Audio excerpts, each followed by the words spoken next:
everybody, welcome back to my storytelling channel. I am here to read part 4 and the final part 2, Promise of a Thousand Years. This story is written in the style of historic romance novel, and it is written in dedication to May Lorvang. I hope that you have been enjoying this series. Sit back, relax, and enjoy.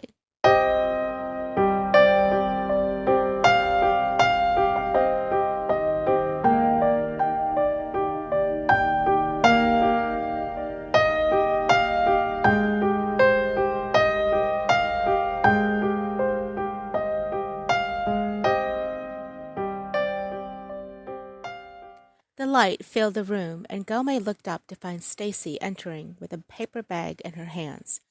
Her friend entered and set the bag on the table as she removed her coat and shoes. She came to sit beside her and reached out to hug her. Gao May let her tears out and sobbed slowly into her friend's arms. Her heart was broken in so many places, and she couldn't figure out what to do. The last few nights were hell for her as she thought about what she had been through. Her mind had been driving her insane. "You promised me," Stacy whispered. "You promised me you wouldn't wear it unless I was with you." Gao May let out a cry and pulled away, shoving her fingers to wipe her tears. "I'm sorry, Stacy. I know what I promised you, and I went back on it. I've never lied to you before, and I'm in a position where I find I'm constantly ignoring the truth when it comes to you. What is it about him that you can't let go?" Gao May felt her heart break, and then she slowly said, "I'm his one and only, Stacy. Have you ever felt that before? Being someone's one and only. When he holds me in his arms, it's like I'm the very beat of his heart. When he's around me, I feel like I can do almost anything in this universe. It's beautiful, and at the same time, unruling. It sounds toxic to me." Gao May shot her eyes up at her friend. "Don't say that. I have to bring you back to the living, Gao May. You've missed a week's worth of work, and you're about to get fired. Do you think he's going to pay your rent for you? Wake up. He's not real."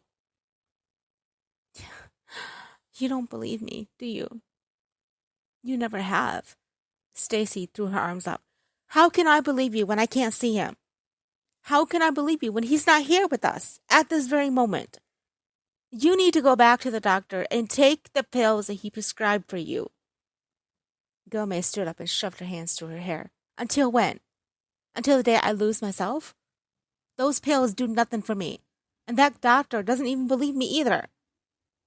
Why should I continue to see him when all he gains in return is my money?"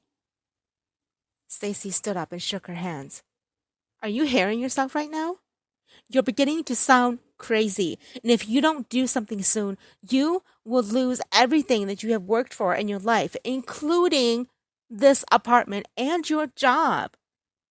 I'm trying to help you, Gao May, but you need to snap out of it." "Gao May, I'm glad to see you're back. How have you been?" Dr. Yang said as she laid on the couch, staring at the ceiling. She was wearing a thick red sweater with black leggings and boots that now suddenly felt as if she was heating her feet alive. She brought her hands together and tried to control her voice. "I've been up and down," she whispered. "Can you elaborate on that?" "Doctor," she said, "do you believe in having multiple lives?" There was a pause, and he said a quiet yes. She replied with, "I don't think you do." "And why do you think I don't?" Gao May sat up and looked at him. "You're only saying that to make me feel better. I understand, doctor. You went to school for this. You're educated, and each answer you give me is an answer I can find resting in a textbook somewhere. But today I want you to answer me not as a doctor, but as a man." She watched as he put his pen down and then removed his glasses. He looked at her for several moments before he laced his fingers together and leaned back in his chair. "As a man," he said as he continued watching her, "no, I do not believe in past lives. It is not something I associate with, and by believing in them is a way to avoid the truth in the life you are currently living." "Is that what you think I'm doing? Avoiding the truth I'm currently living?" "Am I answering as a doctor or as a man?" She smiled. I'm sorry for doing this to you. I just wanted a clear answer and not one from judgment. Dr. Joe Yang leaned forward and smiled gently. Gao May, you are an incredibly beautiful woman with so much ahead of you. When I look at you, I see that there are many emptiness inside of you that needs help recovering. I feel that this dream you keep having is a way to fill that void and to make you feel good about yourself. And this is coming from me as a doctor. She waited, and when he didn't answer, she asked, and your thoughts as a man? He shifted in his seat and removed his glasses to set on the side. I am your doctor, so I will refrain from answering as a man. Gao May looked away. I feel empty, like I'm missing a big part of myself. For a long time, I've always felt this way. I just need to know that I will get better somehow. But I feel as if I can't get there, like I have to be somewhere else in order for it to happen. Gao May, when you are in this world that you speak of, what do you remember? She smiled and her eyes lit up. I remember love. That's the biggest thing I remember. I remember being safe and wanted. There's a huge part of myself that I keep blocking in life, and when I am there, it's lifted. I can be myself without fear, and when he touches me, it's like I can remember what it's like to live again. I've been dragging my feet through life, and it hurts to see everyone around me be happy. I've never been truly happy before, and when I'm there, I know what that's like. She broke down and began to cry. You see patients like me throughout the day, so it's nothing new to you. But for me, I live the pain. Every night when I close my eyes, there is a voice I yearn to hear, and a hand I ache to have touch me. And only then can I let go of my fear. He came around the corner with a tissue and handed it to her. She took it and dabbed her eyes. Gao May, can you promise me something? I've been really good at breaking promises, so I'm not sure I can be much of a big help. He smiled. Promise me that you'll return to see me until you are feeling safe at home. I'm here to help you be better. I'd like to see you improve. She nodded. I can do that. The following morning at work, she found someone had brought her a cup of coffee, her favorite one sitting on her desk with a bagel that was lightly toasted. She picked up the bag and smiled, smelling the fresh aroma. She assumed it was Stacy, and inside felt glad that her friend was taking care of her. She took the bagel out and began eating it when Stacy walked in with snowflakes on her new hair color, a deep shade of brown. Good morning, she said as she removed her coat. You look good. Gao May beamed. Yeah, thanks to you. How are you just arriving now? Thanks to me. What did I do, sugar? She pointed to the bagel she was eating. This? Stacy smiled. As much as I like to take credit for loving you, I did not send you that. Was there a note? Gao May stopped eating and then she checked the bag. No, nothing. It was just sitting on my desk. If not you, then who? Stacy thought a moment and then her mouth dropped open. Stephen the jerk? Gao May made a gagging sound and realized her friend could be right. She set it aside and then threw the entire content into the garbage. Gross. Ugh. And to think I was enjoying that. I haven't seen that loser since that night. Be careful what you put into your mouth, Stacy warned. She laughed. Now that just sounds dirty, the way how you say it. There is a new pill I'm going to prescribe you, Gao May, Dr. Yang said as he ripped off a piece of paper and handed it to her. It should help calm you down and hopefully bring you to a calmer state when you sleep at night. The best part is that there is little to no side effects. Gao May took the paper he handed to her and smiled. Thank you, doctor. May I ask you something before I leave? If you don't have anyone scheduled after me, that is. He smiled and removed his glasses, setting it aside. Sure. She smiled and then looked at him.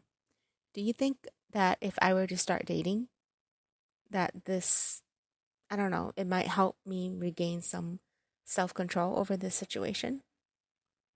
The smile he gave her reminded her of someone. I think so. Do you have someone in mind? Shaking her head, she replied, "No, at least not yet. But I had thought about it and was just wondering what your thoughts were. Gao May, our heart is an organ that beats through the vessels of blood in our body. But the emotion trapped inside that is a feeling that we ourselves create.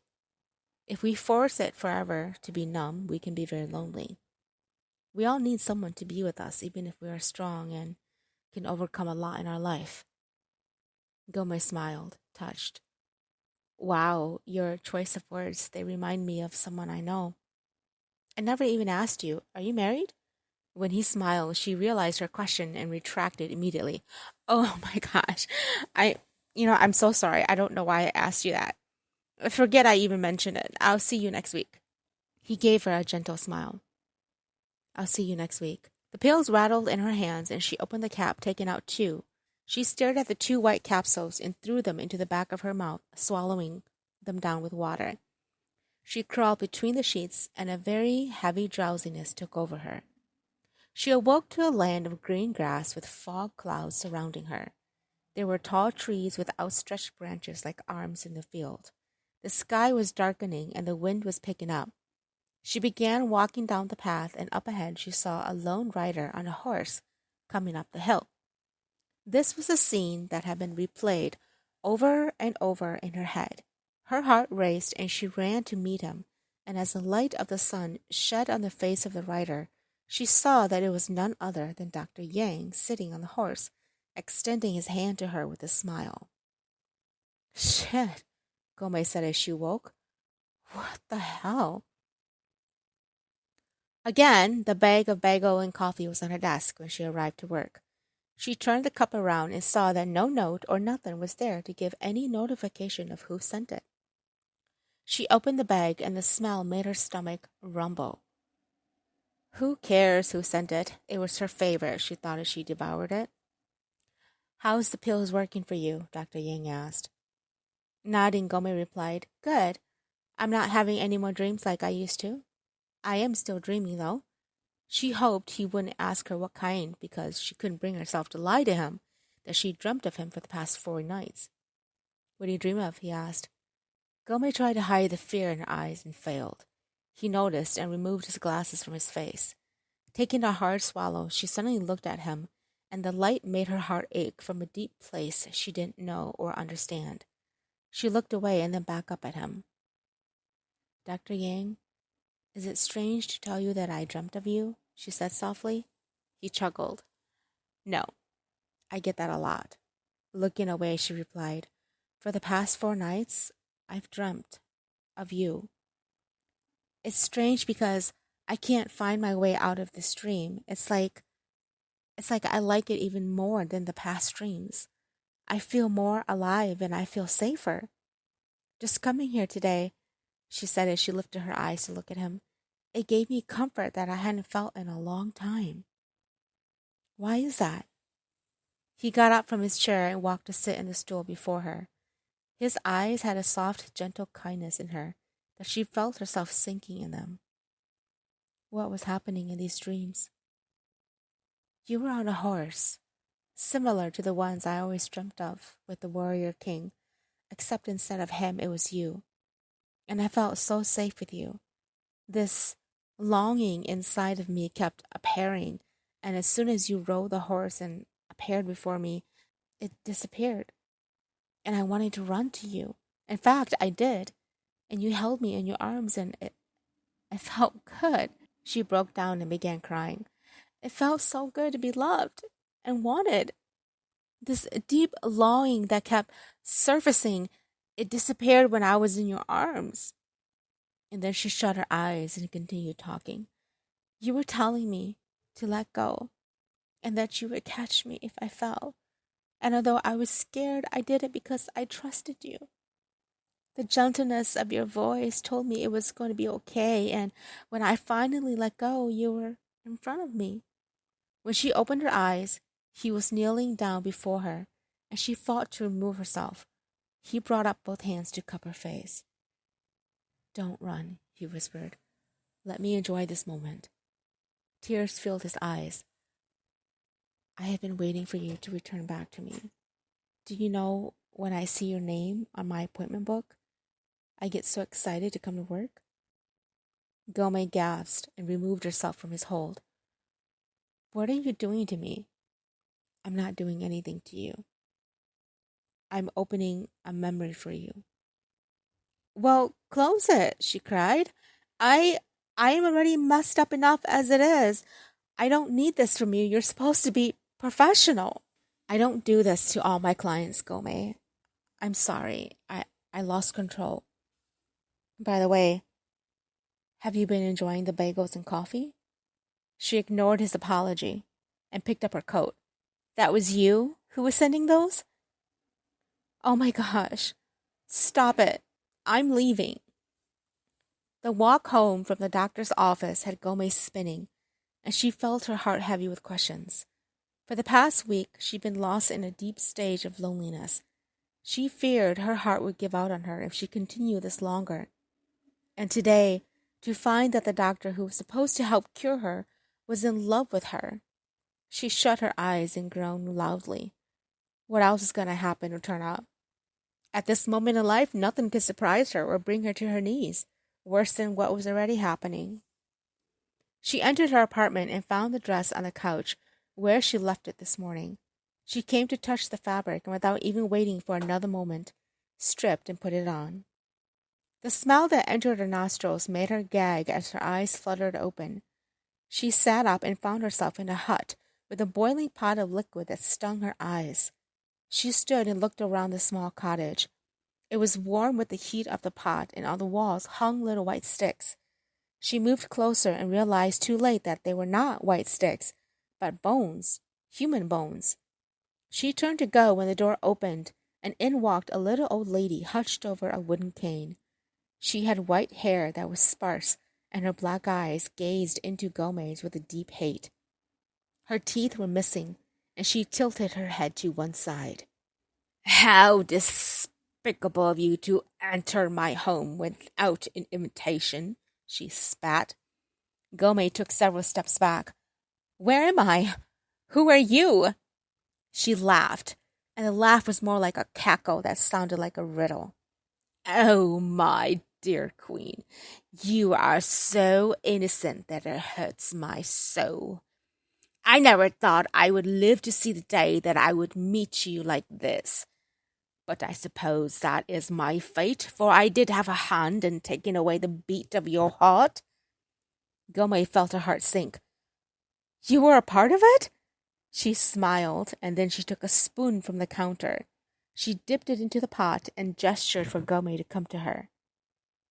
The past is a burden that kills, my queen. If not careful, it will consume and render you motionless. I have had to pay for the past with my infinite immortal being. My family around me has passed, and I have had to bury each one every single day. Yet I live like this in a complete and utter torture every single day. Look in, my queen. Look and get your answers. And as Gao May peered into the pot of boiling liquid, it became a clear white cloud. She saw how Lord Thatcher had come to her in the middle of the night and asked for a concoction. She had made it and handed it to him. And then she saw the duel, a heavy duel between him and her husband, the king. And when Lord Tao had won the duel yet again, Lord Thatcher had thrown the concoction into her husband's eyes and slit her throat. And as she lay dying while he continued to live, the memory returned to her. No, Lord Tao said as he held her, as she let out uneven breaths. He held her bloody hands together in his, and tears streamed down his face. No, my queen, look at me, look at me. Gao May jerked her head slowly and caught sight of his broken face. She gave a weak smile. My king, no, you cannot leave me, my queen. Who will I wake up next to without you by my side? You have yet to grow with my seed and bring me my heirs. My queen, no, don't you dare close your eyes on me. Lord Thatcher laughed as he twirled around. Feel the pain, Lord Tao. Feel the pain. Watch her die before you while you live forever. You will never perish from the face of the earth, and you will never reunite with her again. She will be stripped from your arms, just as you stripped her from me. As Lord Thatcher laughed, a flow of arrows from above the castle walls flew down and nailed them down to the ground. He gurgled out blood as Lord Tao picked her up in his arms and inhaled her scent. Do not leave me, my queen. Who am I without you by my side? Without your smile, your laughter, your touch, my castle walls will cease to exist. You must return to me. If I have to wait 1,000 years, I shall wait 1,000 years until you are brought back to me. You must return to me. Gao May smiled, and she slowly reached up to touch his face. My king, wait for me. Care for my garden. Sing me poetries of love, and I shall return to you. He cried and wrapped his arms around her. My queen, my heart beats only for you. On my knees, I pay the price for loving you too much, too hard. Tell me, heavens, why do you punish me for wanting to be loved? When the snow comes, it shall bring with it a deep frozen song. When the spring arrives, the rain shall come to stain the earth. When the fall enters, the leaves shall perish and fall away. But the season that will haunt me forever is summer. For that is when the cherry blossoms bloom and the soil is fertile, and yet I am alone without my queen.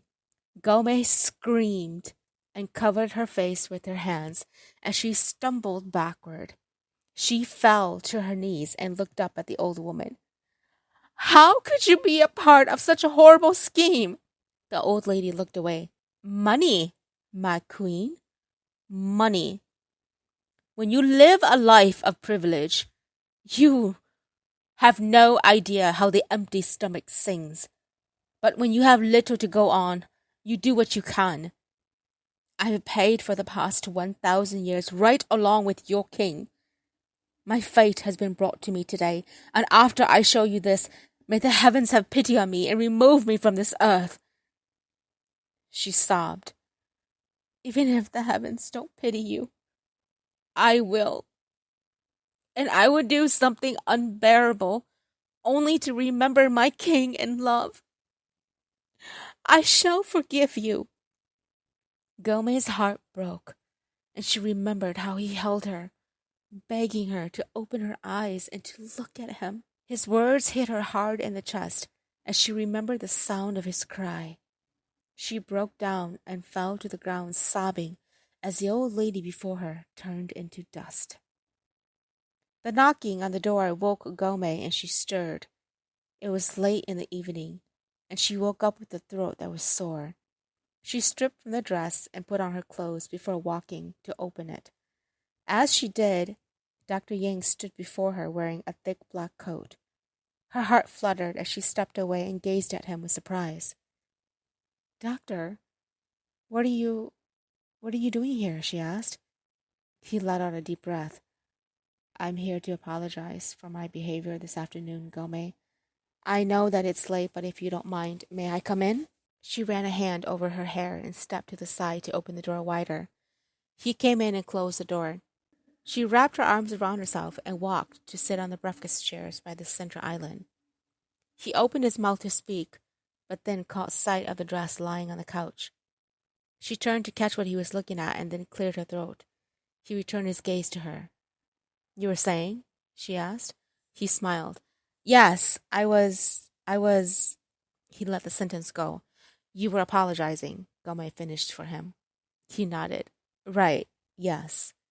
I'm sorry, Gao May. I don't know what came over me. Normally, I am never like this. My emotions are never this hard to get control of. This is the first time in my many years as a professional therapist that this has happened, and I'm quite shocked at myself, really. Gao May shrugged lightly. It's okay. I guess sometimes it's not always the patient who falls in love with the doctor. He laughed. Right. Look, I don't want us to part on bad terms. I'd like you to stay on as my patient. How would that work with me knowing how you feel about me? He smiled and extended his hand to her. I promise that I shall forget about everything in order to just work with you. Gao May smiled and stood up to take his hand. As she looked into his eyes, a familiar fleck of gold crossed them. He smiled and turned to go. As he did, an image flashed into her mind of a lone rider doing the same exact actions. Her heart tugged, and before she could stop herself, she said, "When the snow comes, it shall bring with it a deep frozen song.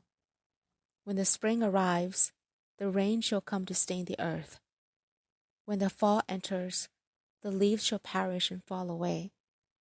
But the season that will haunt me forever is," and she left it at that.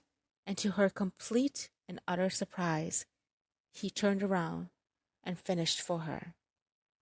Summer, for that is when the cherry blossoms bloom, and the soil is fertile, and yet I am alone without my queen. Gao May gasped and ran to hug him. Once in his arms, she recognized the feeling of being safe and pulled away to look at who stood before her. It was her own Lord Tao standing there. She began crying, and he bent down and captured her lips. "How?" she asked. "You broke the curse and opened a portal for me to come through." "How did I do that?" He took her hand in his. "When you forgave the witch who took you from me." He smiled and tears filled his eyes. "Gao May, my queen, for the past 1,000 years I've been waiting patiently for this moment. I want nothing but to live out my life in peace with you. After so much bloodshed, I ask for a life of silence as long as I can have you in my arms. As long as when the morning sun peaks and I find you smiling beside me, I will be happy. Will you grant me that honor?" Gao May stifled a sob, and she wrapped her arms around him. "That is my greatest wish, to live a life of peace with you, my king." He smiled, and then he whispered in her ears, "Tonight, as the moon basks in envy of love he could not give to the sun, I shall hold the one person I have been waiting for the past 1,000 years to return to my arms." Thank you, everybody, for tuning in to A Promise of 1,000 Years. I hope that you enjoy the story. I'll catch you in the next episode.